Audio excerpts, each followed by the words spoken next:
Hello guys, welcome back to the channel and revision series of business studies.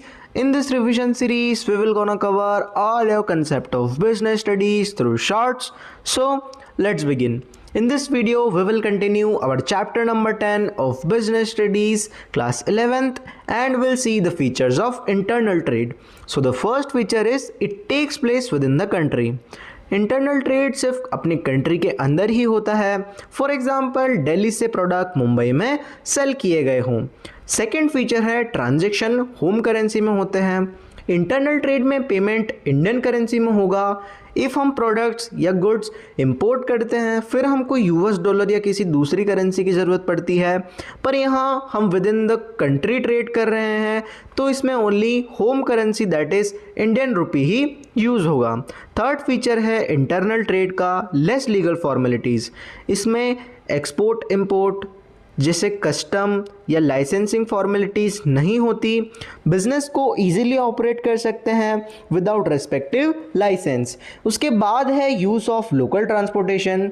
Local transportation जैसे roadways, railways, trucks, courier services, ये सब goods को एक city से दूसरी city तक ले जाते हैं. फिफ्थ फीचर है domestic law is applicable. Acts जैसे consumer protection act, sales of goods act and GST जैसे इंडियन लॉज ही ओनली इंटरनल ट्रेड पर एप्लीकेबल होते हैं. उसके बाद फीचर है इंटरनल ट्रेड का that prices depend on demand and supply. जैसे फेस्टिव सीजन में स्वीट्स एंड डेकोरेटिव आइटम्स की डिमांड इंक्रीज हो जाती है, उसकी वजह से प्राइसेस भी ऊपर चले जाते हैं. इसका मतलब क्या होगा, प्राइसेस प्रोडक्ट की डिमांड एंड सप्लाई पर डिपेंड करते हैं इंटरनल ट्रेड में. वन मोर फीचर आप लोग ध्यान रखें, प्रोडक्ट्स इजीली अवेलेबल होते हैं. इंटरनल ट्रेड से from every state of country goods मंगा सकते हैं ईजिली, जो कि रिटेल शॉप्स पर अवेलेबल भी होते हैं. So guys that's all for this video.